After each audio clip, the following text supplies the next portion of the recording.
Motherhood. 1 minute, you're mom of the year. I love you, Mommy. Then the next, not so much. From bath time to bullying, from potty training to puberty, parenting is full of challenges. But one thing is for certain, you are not alone. Welcome to Modern Mom Probs. I'm your host, author, mother, parenting expert, Tara Clark. Join me while we tackle today's modern mom problems. Welcome back to another episode of Modern Mom Probs. I'm your host, Tara Clark. Today's topic is transitioning your children's sleep schedule for back to school. I'm joined by Becca Campbell. She's a certified pediatric sleep expert who has been featured in Parents, NBC, Yahoo Life, and Toddler Purgatory. She's the founder of Little Z's Sleep, where she has helped tens of thousands of families with babies and toddlers get a great night's sleep. And she's the host of the Little Z's Sleep podcast. Becca, welcome to the show. Hey, thank you so much for having me. This is a topic that's super close to my heart as we're getting ready for all the routine to kick in. So I'm happy to be here.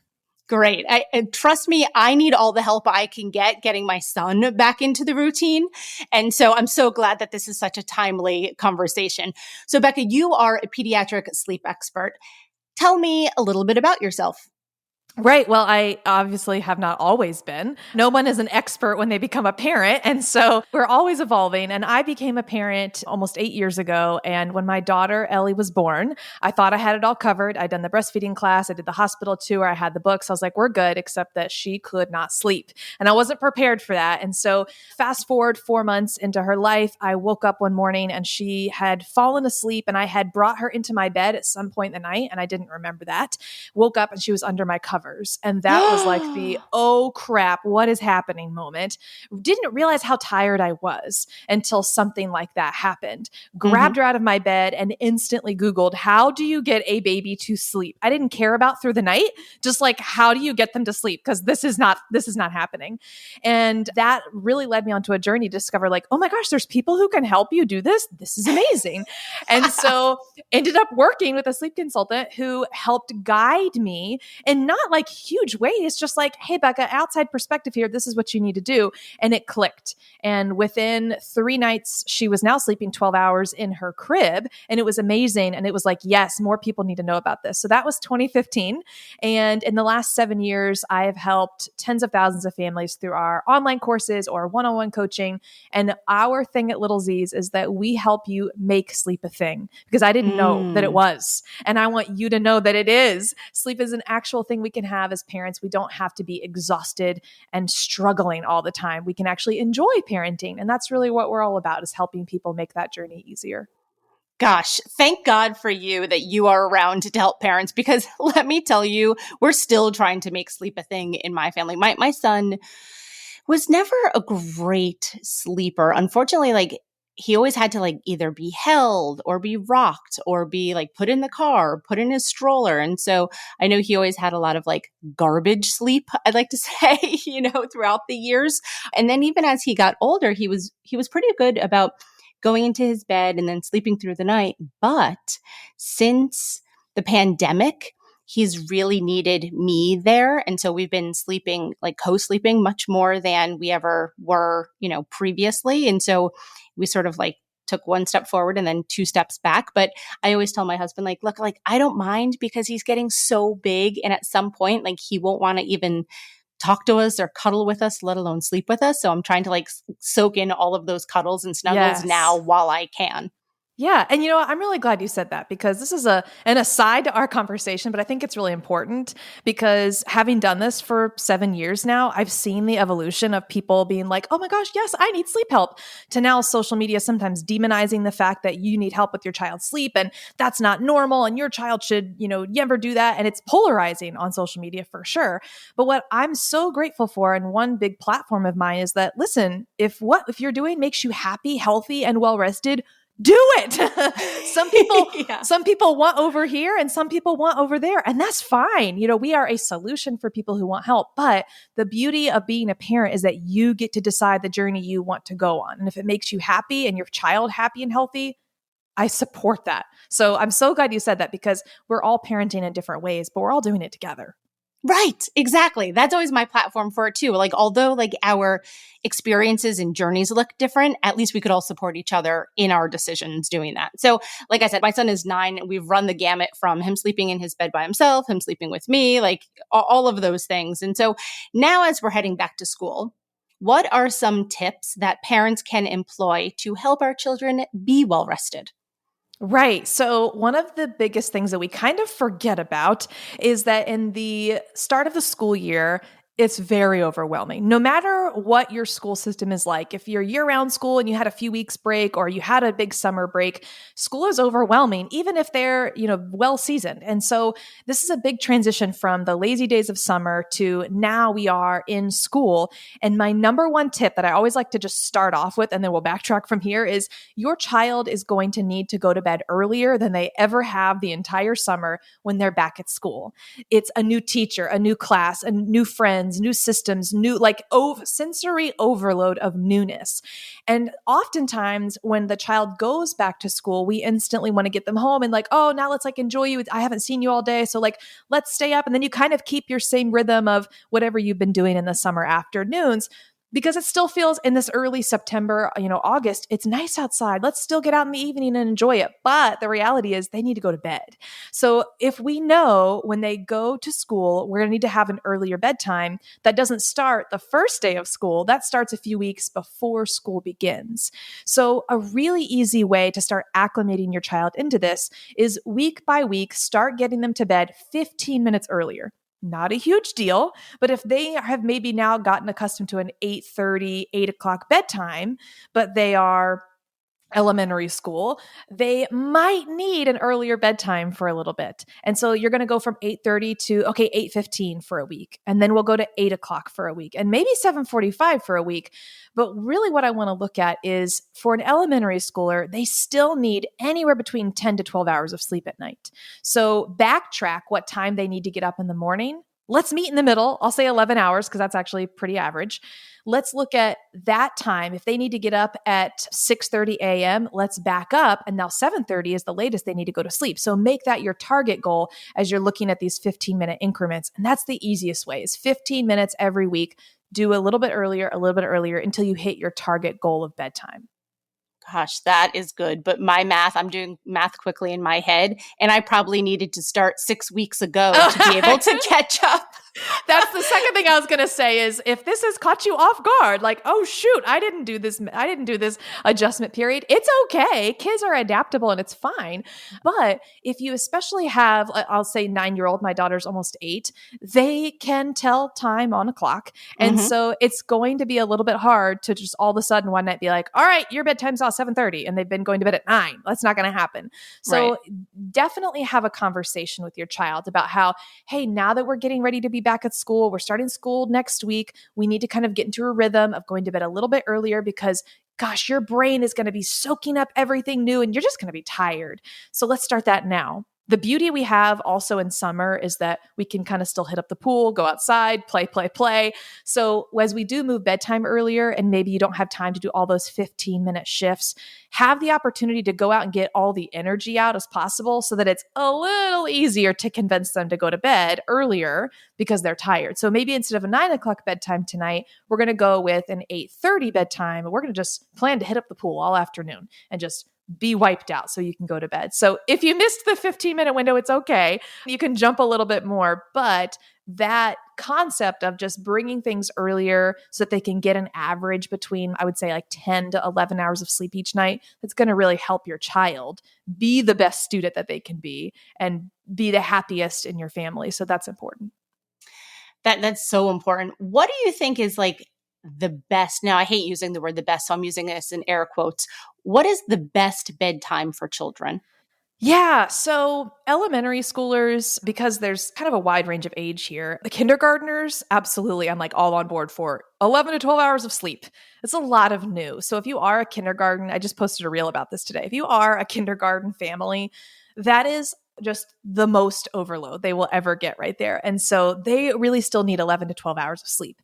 First on up, we're probably looking at 10 to 11 hours of sleep. My 8-year-old gets about 10 and a half hours of sleep every night. What we're looking at, though, for ideal bed timing, it could be anywhere between 7 and 8:30, kind of in that zone.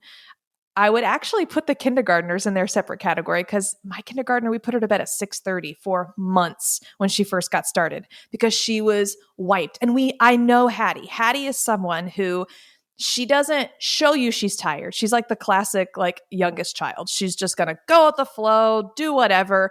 But you will know that she's overtired because she wakes up so early in the morning and then she's just a bear throughout the day. And so if you recognize with your child, like, hey, our bedtime is 8:00, but man, they're really fighting me at bedtime and they're waking up at 5 to 6 a.m. I'm not sure they're getting enough sleep. Typically, for a child in elementary school, early morning waking, the number one way to solve that is to get them to bed earlier because they're overtired. They're overstimulated. They're overtired. It's just too much. Many times after 8:15, 8:30, our kids can get a second wind. And probably parents are like, yep, I know that. Yep. That sounds familiar. Yep. So if we can catch them before that, that's helpful. If you have an older elementary, like 12 years old, older kind of thing, which I think that's approaching middle school age, but their circadian rhythms change a little bit and they need a little bit of a later bedtime, but not our elementary schoolers. They really do need somewhere between that 7 and 8:30 range. It's going to be different per kid, but the best way to know is that your child should be able to fall asleep, I say independently if that's your goal, but they should be able to fall asleep within 15 to 20 minutes. If they can do that, they're at the right bedtime. If it's taking longer than that, you likely don't have the right bedtime. So that's kind of a good gauge. Yeah. Let's talk about sleeping independently and falling asleep independently. Can we explore that a bit? Yes. This is one of my favorite topics for this age because the reason they are not falling asleep independently is because they literally don't think that they can. That's it. They don't think they can, and they're lacking the confidence to do it by themselves. And I've seen this over and over again because they've become conditioned to whatever it is and whoever it is that helps them fall asleep. They don't know that they've lost confidence, but that's exactly what's going on. And so to fall asleep independently, and if you want to teach your child to do that, then we kind of need to backtrack and look at what do they think they need? Do they think they need their back rub? They think they need to lay with mom and dad or lay with caregiver, whoever it is, it's helping them fall asleep, and then they sneak out. The problem is, however they're falling asleep at bedtime, if you then wonder, why are they waking up all throughout the nighttime? Basically, what's happened here is, let's just put mom, that's usually what's happening. Mom is in the driver's seat, rubbing, laying with, stroking the hair of the child, and driving them figuratively into sleep. That's what's happening. Okay, let's go to sleep. Let's go to sleep. Okay, you're asleep. Good. Kick you out of the car, figuratively. Then leave the room, literally. And then we wonder why they wake up at 1:30 and they can't go back to sleep by themselves. Well, they don't know how to drive their own car. They're stuck. They're stranded. They need you to come back in, get in the car, drive them back to sleep again, and then the cycle repeats. So this is the problem, is that they are not confident that they can do it themselves. They can be in the driver's seat. They can grab their buddies, their stuffed animals, their blankets, their other coping mechanisms. We actually use the Zenimal, which is a screen-free meditation device for kids and for adults. But my daughter listens to that to fall asleep. It calms her anxious thoughts. And that's still independent because she doesn't depend on me. She grabs it, she turns it on. But having those independent skills is so helpful. And then it makes sense. The light bulbs go off. Oh, no wonder I'm having to get up twice in the middle of the night to go help him fall back to sleep because he doesn't know how to do it himself. So if we put him in the driver's seat, he'll be able to do that. So that's like the baseline foundation of what's happening and why they're waking up throughout the night, if that makes sense. Yeah, it makes so much sense. We have to give them their driver's license. Come on, guys. Here's your driver's license. Let's go. I know.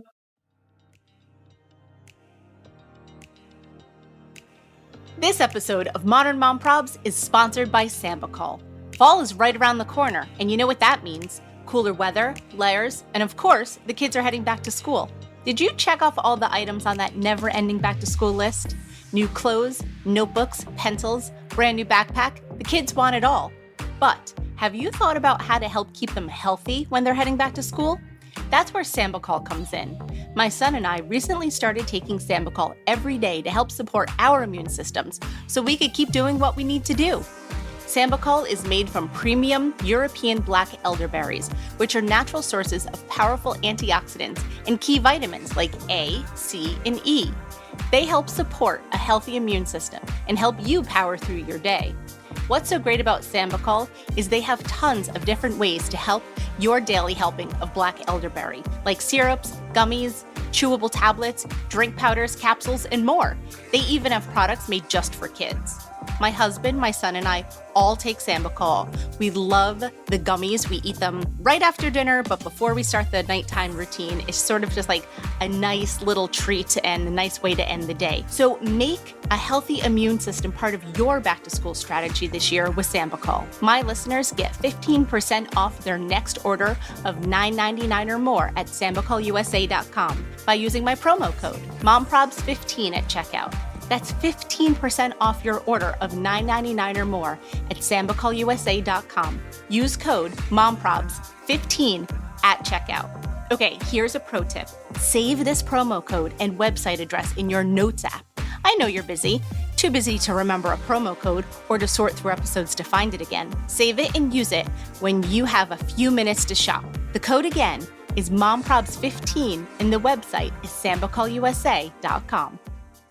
How do you then transition, and I'm totally asking this selfishly, but like, how do you transition someone, who you have been rubbing their back, holding their hand, that sort of thing as they're going to sleep? Like, how do you make that transition now, especially with the school year starting?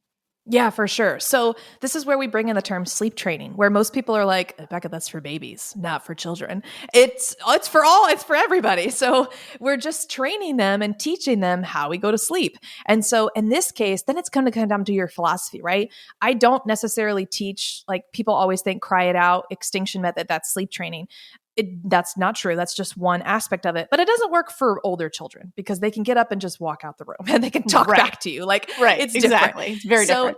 In this, what you're going to want to do is set up a system where, okay, what does this mean for you? Are you going to gradually remove yourself little by little every night? Are you going to, if it's an older child, have a sit down discussion with them about how they can do this and how you're going to support them? And let's talk about other things that you can do to fall asleep, like grabbing your teddy bear or taking deep breaths or whatever that looks like for you.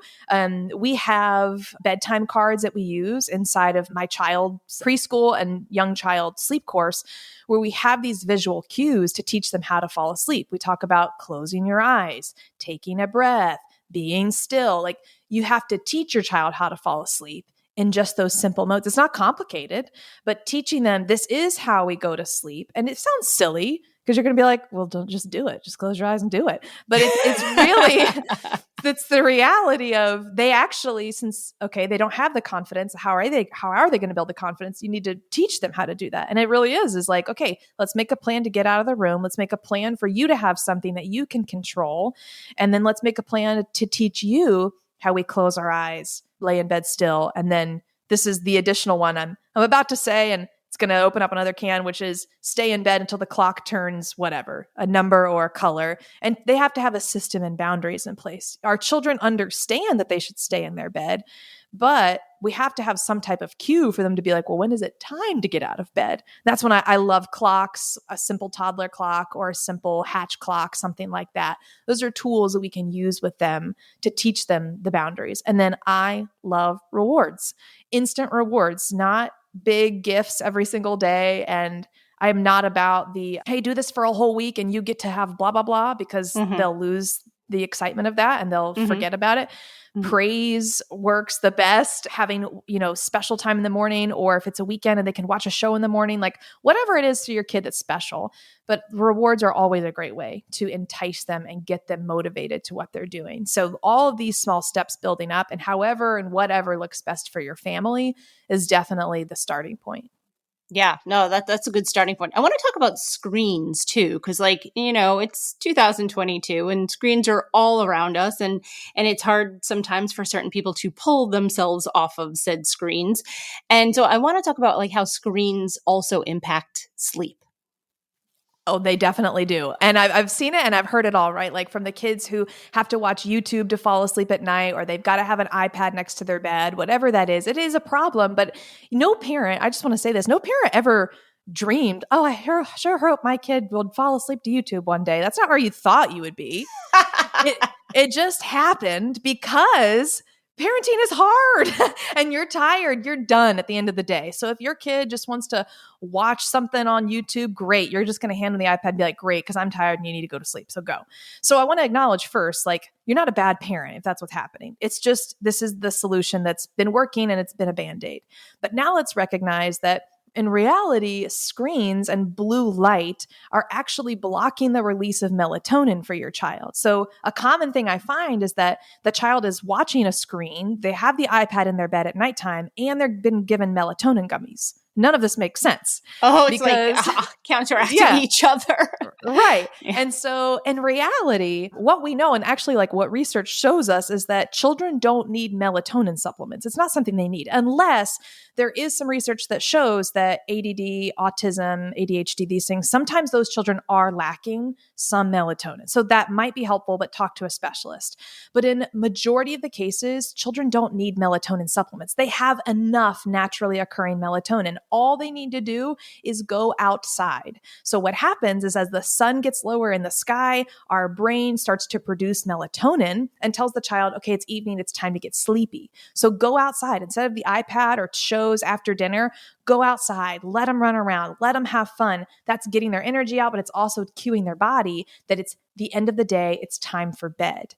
When we hand our child a screen, it's stimulating their brain, it's not getting them to calm down, and it's blocking the release of a very important hormone that helps them go to sleep and stay asleep. So my general rule of thumb is no screen time within 2 hours of bedtime. And that's pretty like generous. If you can, and you know, this is a big fight. If 1 hour is all you can give me, I'll take it. But 2 hours is going to be the best for this. And for parents too. I mean, gosh, I'm guilty. I fall asleep, just a few minutes, like scrolling my phone, and then I'll put it down and go to sleep. I'm guilty of that for sure. But here's the thing with our kids, something that's definitely been an issue is the stimulation, which then can lead to some bad dreams, some bad thoughts throughout the night. And we don't want that. Yeah, of course. And the last thing I was going to say is that for adults with screen time, if you are having trouble sleeping throughout the nighttime and you're on your phone, that's the first thing to get rid of. I always joke that like, yes, I'm a sleep coach and I look at my phone before I go to bed, right? That's not great. But the moment I have a hard time sleeping, that's gone. For me, I can close my eyes and sleep 8.5 hours, no problem, all night long. But for children and for people who are having trouble sleeping, not a great habit to be getting into.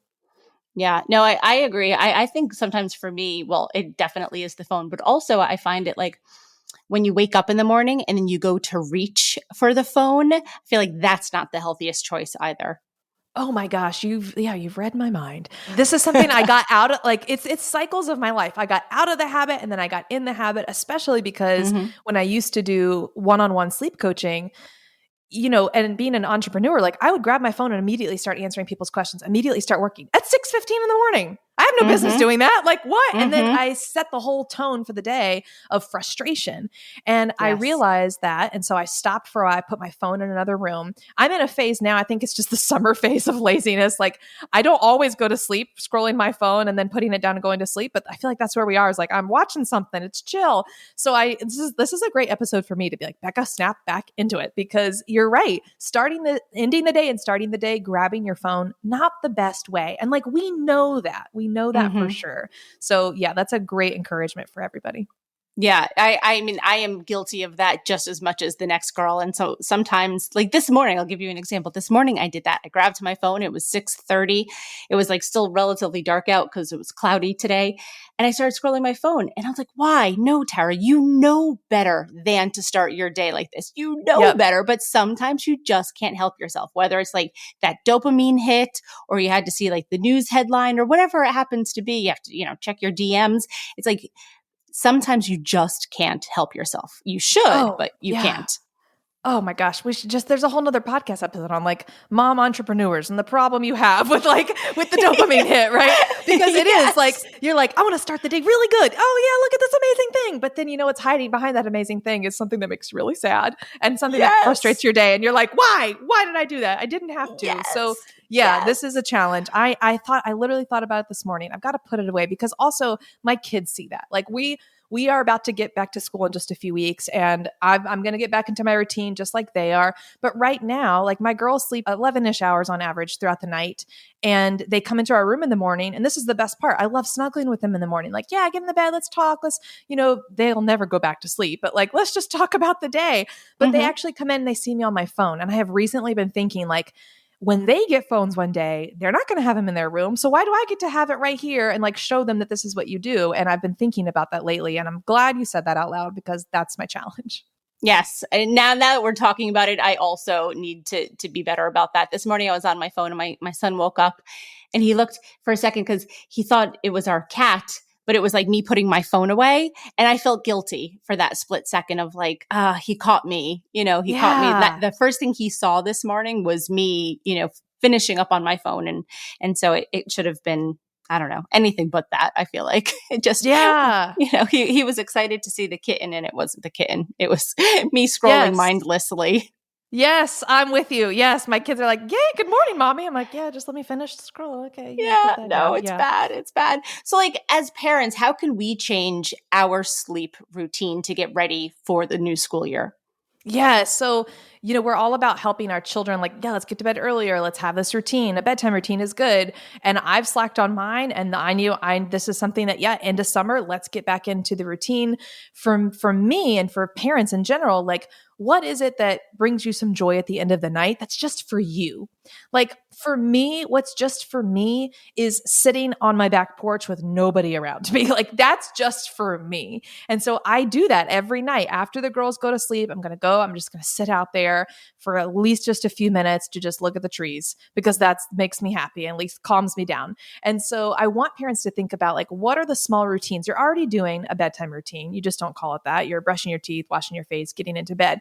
But what is something in there that can kind of help like ground you, calm you down, have a little bit of reflection time? If you are someone who struggles with just calming down and stopping the crazy thoughts in your mind, I'll pull back that product I mentioned, the Zenimal. We love it. We have a referral code for it. It's amazing. And it's going to help you just kind of have that moment of reflection and having something for yourself at the end of the day and separate, okay, my kids are in bed. I'm finished with the day. It's time for me. That's really helpful. And it's going to help you feel like you're more ready for bed. So creating your own bedtime rhythm, creating something that's just for you, that is definitely something I would suggest parents do.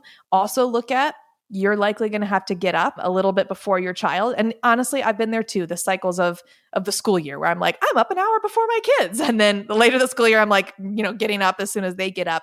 But it really makes a difference to start your morning a little bit before your kids get up. And so with that, since you're going to have to get up early, now it's your job to go to bed a little bit earlier. Maybe instead of 11:30, 12, you're not going to bed at 10:30, 11. So let's start to pull that back a little bit because as adults, we actually need about 7 to 9 hours of sleep every single night. That's different per person. I have to have 8.5 to 9 hours or I don't function.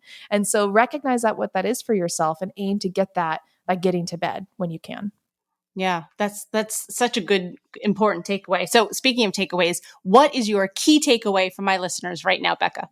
Okay, key takeaway is watch your child's behavior and recognize that it's not necessarily the chaos of school. It's probably because they're tired. So get them to bed early. I recognize this in kids around like the September, October mark because they have just been back to school for a little bit. You're kind of in the zone and you hear about behavior problems. And then you recognize like, well, you kind of been slipping a little bit. Like they need to get to bed earlier. Remember that, get to bed earlier. So when you look at your child and they seem like out of sorts, irritable, they're cranky from the day, get them to bed. That is literally the best gift you could give them, is just get them ready for bed. And don't think that an hour earlier bedtime is crazy. They likely need that. So don't fight it on them. Give them that earlier bedtime. It is the best thing you can do. Sleep is good. Sleep is good. I'm going to cut it all. That's it. Sleep is a good thing. Sleep is a thing and it is good. Absolutely. Becca Campbell, tell everyone where we can find you online. Yeah, just head to our website, littlezsleep.com. That's where we house our YouTube, our podcast, our courses, everything. So yeah, connect with us on our website. Excellent. Thank you so much for coming today. You had so many incredible insights that I'm like feverishly taking notes so that I could apply them to my own life. Me too. Thank you for having me.